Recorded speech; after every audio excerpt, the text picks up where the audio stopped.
Hi, and welcome to the wrongest of ways. This is my new electric car, the Opel Mokka, and today I'm gonna tell you how I've been liking using a electric car for all of my needs and combining that with electric unicycles. So let me tell you more about it. I'm also really excited to soon bring some content on the Begode M105 and the Begode Falcon. They're both available at wrongwayadam. You can use my coupon code to get a 5% discount. But yeah, super excited about those new small wheels. They fit in really well to your daily commutes, doing your errands, taking them into a car, into a train. And yeah, especially the car bit is something that I want to talk about today. And it feels really funny to me because it is like a full circle on my channel. I started this channel, if you look way back on my channel, the first videos, with car reviews. And here we are again with a car. But don't worry, I am not a car lover. I'm not a car fan. I just use this thing because in some instances, it's just sort of the only option I have. With the car, I can go to Spain. Because in Spain, it's, camera's lowering away. In Spain, it's not allowed to take the EUCs on a train.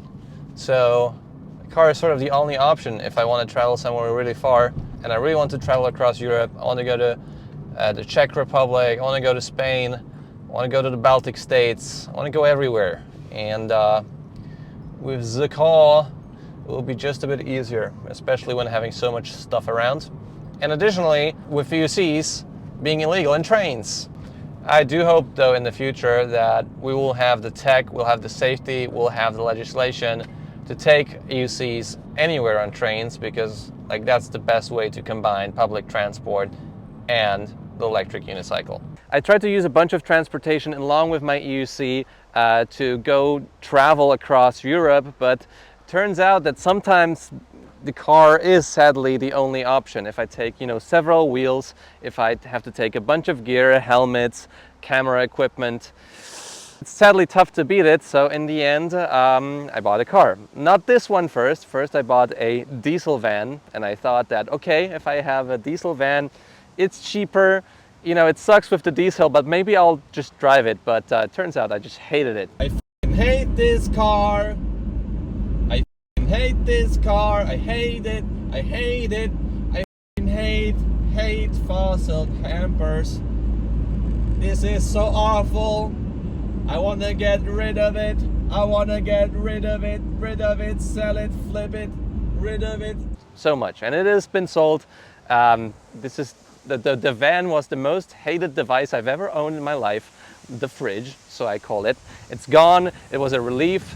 It's almost like it worked better for me in terms of my mental health than going to therapy. No, don't do that. Therapy is better, but I'm just trying to make a point, all right? I hated the fridge so much. I despise it.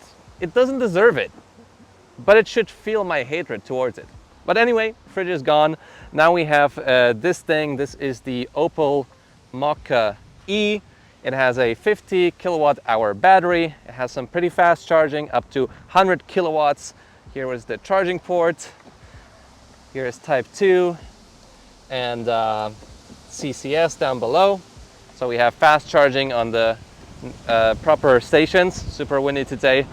And yeah, I'm gonna cover some topics why I like traveling with this a lot more than with the fridge. So number one, I feel really self-conscious about putting out exhaust fumes, and this creates none. And electric motors, along with batteries, are a lot more efficient than fossil engines, which is awesome, makes me more satisfied. Along with that, the charging stations I use renewable energy. So I don't emit those greenhouse gases from coal power plants and so on. So number one is very important to me. I really felt super self-conscious about making small errands or small trips if I need to carry something, because I would just create fumes, and I really don't want to do that. I know, Taylor Swift is still using her private jet, but it just didn't feel right. So number one, being more environmentally conscious was pretty important to me. It's also quieter, well, especially at lower speeds. Higher speeds, not really so much, but yeah. It's not like I'm gonna use this for going around the city. No, I don't think cars are made for the city when you're just hauling your ass around.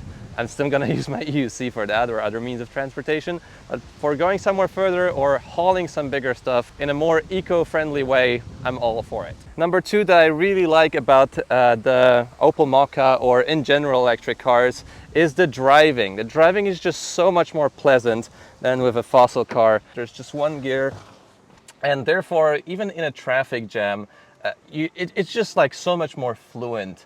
If you go onto a highway, if you go in a city, it's just pressing the accelerator, slowing down. There's no knocking of the gears. It's just so fluent and it's so quiet.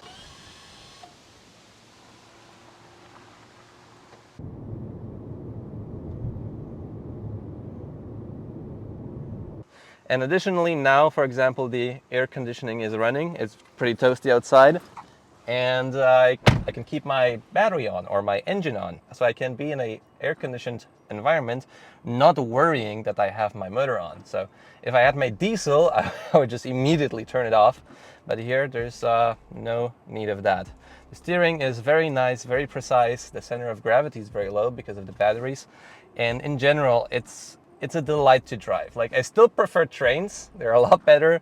But if I have to choose a car to drive, the electric one is just so much more pleasant. It's so much more responsive, so much more fluent. It's really powerful. It has like 140 horsepower, and electric horsepower are like really quick. So yeah, just the driving aspect and like the quietness of it, the fluidity of it is super amazing. So the drive has to be the second reason why I prefer using this electric car rather than a fossil car for my EUC related work trips. And number three has to be the integration of EUCs with an electric car. So sometimes the charging stations are not so close to where your destination is, and then I just plug in the charger into the car, and I take out the EUC, for example this one, boom, turn it on, and I can just ride my EUC to the destination. And this makes just the charging not at home so much easier than if you would have to just walk somewhere. And this is just so small. The Falcon is 25 kilos. This is even smaller, the M10.5. I'll take it out. Boom. You take this thing out, you go for a charge, and you don't even have to stay, to drink the coffee or water or whatever. You just take one of these puppies out and you can, charge your car, and in the meantime you can do your errands.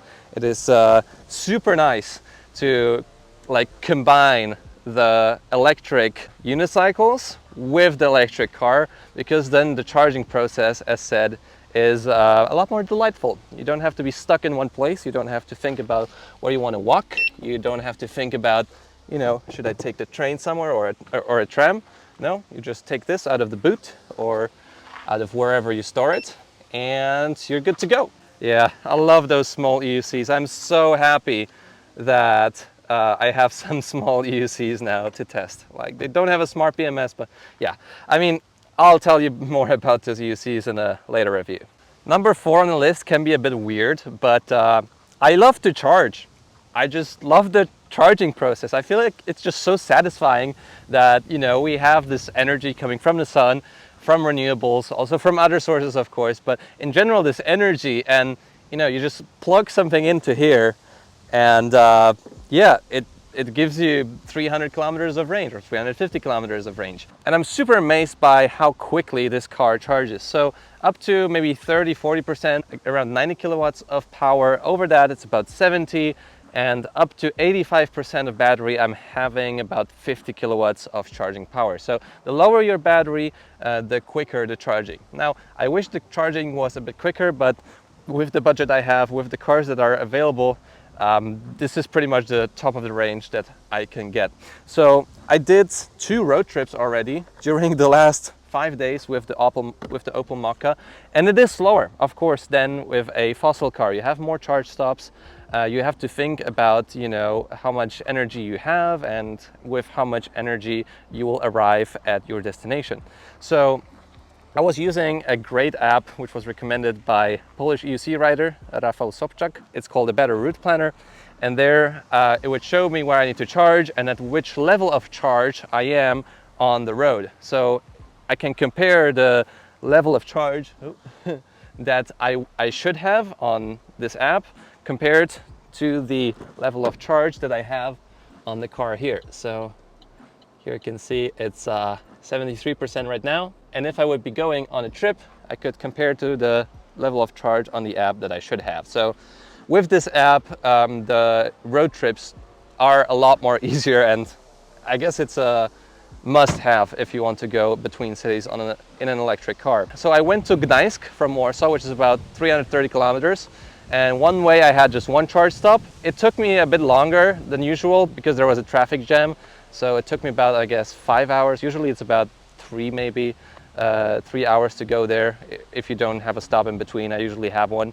And the second trip I did was to Berlin, where we attended a demonstration to legalize electric unicycles in Germany. So if you want to support the cause, follow Electric Empire, go to protest, raise your voice about legalizing these vehicles also in Germany and other countries, like in Netherlands it's also illegal to ride an EUC. Nevertheless, this trip was a bit longer, 600 kilometers, and the route planner was showing me 7 hours, which is longer than with a fossil car. But usually you make a break in between as well, so I guess the 7 hours is very realistic. With that said, it was 4 charge stops, but I guess it could be laid out a bit easier. Now, I don't have so much experience yet with like having the quickest possible way to go there, so it wasn't, I guess, optimized for that. So the trip took me like 8 hours or 9 hours to get to Berlin, which is 600 kilometers, and that's a lot of time. But every, hour or two I had a stop, and I arrived pretty calm and not super tired because of those charge stops and because the ride is just so enjoyable, so quiet, so demure, one might say. So the way back was similar, about 8 or 9 hours with the charging. The charge stops in general are really quick. So if you go out of your car and you want to eat something, you want to drink something, you look at the app, it's like, oh no, we need to get back to the car. So if you really optimize the charging speeds, the stops could be between 10 or 20 minutes, which is not long at all. For me, they weren't optimized, and we were sometimes staying at the charge stop for like 30, 40 minutes because we wanted to arrive with a higher level of battery, or we needed to eat something, or we had something to do on the way. It didn't feel really slow to get there. Just the total amount of time once you get there, it's like, oh, okay, it's 8 hours to go there. So longer than a train and longer than a fossil car. With that said, once you optimize everything, I guess you can go very similarly in terms of time to a better route planner, the app. By the way, you can just download it and check whatever car with whatever distance you would want to do, like whatever trip, which is really cool. So I really love those road trips actually. One of the road trips that were the most fun to me in general. I hated going with the van, and with this it's just really nice. So yeah, in terms of charging, I really like it. I think it's fast enough for what you want to do in sort of today's world. And around the city, it's like no worries at all. Like I have so many charge points in the city, and even at like 30, 20, 10% battery, it's like still a lot of range. So there's like no worries about that at all. I can charge quickly at quick charging stations, or I can charge with 3-phase current with just this plug up to 7 kilowatts. Not the fastest one, it's about 5 hours then for a full charge, but you never ride with an empty battery, so you can just leave it there, do something in between, and go back. So even though I don't have a charging station at home, I get on just fine. But if I would have one, it would be a lot cheaper to run this vehicle. So if you charge at quick charging stations, I think the average is about the same as 5 liters of fuel in a car, 30 to 40 zloty per 100 kilometers.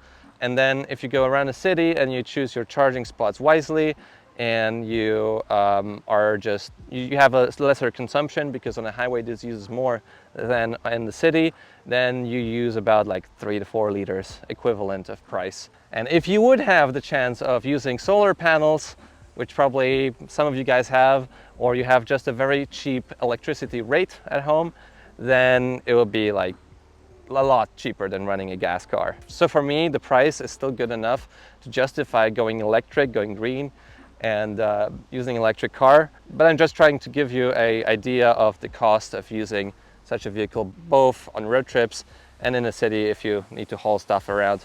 Don't just haul your ass around, all right? And I guess those are the reasons why I like traveling with this electric vehicle now. There is, you know, space for your backpacks, space for your gear, space for several EUCs. This is still a very small car, and I guess this isn't the best car that I chose for road trips in particular. It's pretty thirsty for electricity. It uses about 17 to 18 kilowatt hours per 100 kilometers at 110 kilometers an hour in the summer anyway. But I had a good price for it. It's about 17,000 euro from 2021, low mileage, just 10,000 kilometers. I already put 2,000 kilometers on it. So yeah, maybe in the future something bigger, something with more room, something that uses up less electricity. But I guess for the time being, I really like this one, and I'm happy with the electric lifestyle now. And yeah, let me know if you want to see a review of this car. I don't know if you want to see cars on this channel. Here we are. Who would have thought? Going for a full circle. I would like to tell you about quite some things on this car that make me happy or angry. It's a car based on a platform where there's also the Peugeot 208, a bunch of other cars too, 2008, the Opel Corsa too. So let me know if you want to see that. But with that said, finally I have a vehicle that is four-wheeled, that is not terrible to drive. It's quite nice to drive. I still prefer trains. I'll still use EUCs in the city, especially if I don't need to take anything with me. And with that said, if you're still here, leave a like on the video, subscribe to see more content like this. I'll see you in the next video. See you soon.